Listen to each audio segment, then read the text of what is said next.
Olá, pessoal, tudo bem? Bem, vamos falar hoje de uma técnica que eu acabei há pouco tempo, né, ouvindo falar e aí fui buscar um pouquinho mais, compreender como que ela é, que é a respeito do time block. O time block, ele se assemelha muito com a organização de partes do dia ou horários definidos para fazer cada tipo de atividade. A ideia dele é que, digamos assim, se você já tiver definido como e quando você deseja realizar uma atividade, que você terá maior chance de realizar ela sem causar tanto desvio, sem procrastinar e coisas do tipo. Qual que foi o único risco que eu observei em relação a essa técnica? Pelo menos, digamos assim, conforme a sua vida, né? Conforme as suas necessidades, conforme o tipo de tarefa que você tem. É algo que pode parecer, inicialmente pelo menos, um pouco travado ou um pouco engessado.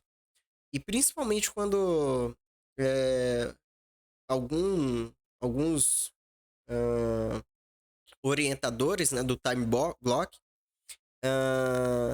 mencionam sobre a questão de fazer um planejamento a longo tempo. Então, imagina você ter hoje que definir a sua agenda da semana que vem. É, Caso você trabalhe com agendamentos, se as suas atividades forem algo que você consegue trabalhar com um time box bem fixo, eu acho que vai ter um grande sucesso. Dependendo, por exemplo, para profissionais que trabalham com agendamento, eu acho que é super válido a ideia do time block. Por outro lado, se as suas atividades forem mais dinâmicas, se você tiver um perfil de atividade ou um grau mais elevado de incerteza em relação às prioridades que você terá que executar, eu vejo um risco muito grande da frustração. E para quem se planeja, para quem quer se organizar, não há nada pior, nada mais decepcionante do que quando aquele planejamento pessoal começa a sofrer desvios. Então, o que é a conclusão, né? Que novamente a gente chega. Que é importante a gente conhecer e dominar as técnicas, mas para cada técnica a gente deve saber o momento e local de aplicá-la. Eu brinco, né? Quando a gente tem um martelo, não podemos pensar que tudo na frente é prego.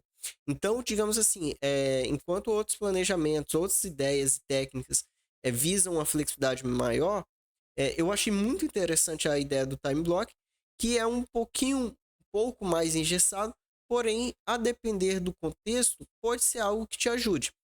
E um outro ponto também, que aí a gente vai falar, eu já mencionei sobre a questão do tailoring, que é você personalizar, né? Personalizar a gestão, sua autogestão, personalizar ferramentas. E eu acho que é aplicável também para essa questão do time blocking. Então, talvez eu não consiga fazer uma definição em relação ao meu planejamento mensal. Eu não consiga cravar os horários exatos que eu vou realizar cada tarefa ao longo de um mês, mas talvez seja possível fazer isso diariamente. Então, aliado com uma estratégia de planejamento, a ideia de bloqueio de tempo, né, de blocos de tempo, pode ser muito válido. Você traz um contexto que é bacana, que eu já mencionei, que é a questão, de repente, de definir um time box e, em cima desse time box, se ajustar, bem como ter um horário específico e saber, né, se você está dentro do seu planejamento ou se você já está extrapolando. Bem, se você já conhecia ou se você tem alguma curiosidade sobre essa técnica de time blocking, fique à vontade para compartilhar conosco. Forte abraço.